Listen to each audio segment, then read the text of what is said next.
अस्सलाम वालेकुम नाज़रीन, आपका मेज़बान मलिक साजिद वक्त मैं मौजूद हूँ पीरा गैब रोड बाकराबाद पुली के करीब। यहाँ पर एक कब्ज़ा करने की कोशिश की जा रही थी। मेरे साथ एक खातून मौजूद है और यहाँ पर मैं एक बात करना चाहूँगा कि मोहतरमा मरीम नवाज़ साहबा वज़ीर आला पंजाब की रेड लाइन है ख़वातीन, लेकिन पिछले काफ़ी अर्से से देखा जा रहा है कि ख़वातीन को ही बहुत सारे इशूज़ का सामना करना पड़ रहा है। काफ़ी जगह पर उनके जदादों पर कब्ज़ा किया जा रहा है, उनको जुल्म और तशद्दुद का निशाना बनाया जाता है। मसला यहाँ माजी मौजूद है, इनसे जानते हैं क्या मामला है। माजी, मामला ये है कि मेरे बेटे ने रकम सारी भर दी, फिर भी मेरे बेटे को तंग करा जा रहा है। इतना बैठा नहीं देते, दुकान नहीं खोलने देते। क्यों तंग कर रहे हैं? मेरे बेटे को उठा के ले गए, आखिरी रोजे को गिरफ्तार कर लिया। मेरे बेटे को मैं सारी रात परेशान रही, अगवा रखा मेरे बेटे को, मुझे नहीं पता चला। सारा दिन मैं परेशान रही रोज रोज से। अच्छा, इस प्रॉपर्टी का कोई केस वगैरह चल रहा है अदालत में या कोई स्टे चल रहा है? स्टेट भी है मेरे बेटे को, स्टे भी है, फिर बावजूद भी कब्जा करने की कोशिश करी जा रही है।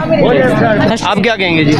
जी, इसमें शबीर इकबाल ने जो है अहमद हसन से जगह ली थी। अहमद हसन फोत हो गया था, उसकी बाबत एक दावा जो शबीर इकबाल ने दायर किया हुआ है और उसमें स्टे हुक्म इम्तनाई भी हासिल किया हुआ है। अब जो पुलिस इलाका पुलिस थाना नीमुल्तान है, वो यहाँ पे कब्ज़ा माफिया हैं चौधरी फैसल और खलील पाशा, उनकी एमा पर जो है वो कब्ज़ा करवाना चाहते हैं और ताले लगवा गए हैं ज़बरदस्ती। हमारे पास कैमरे लगे हुए हैं, ऑनलाइन कैमरे हैं, वीडियो मौजूद है।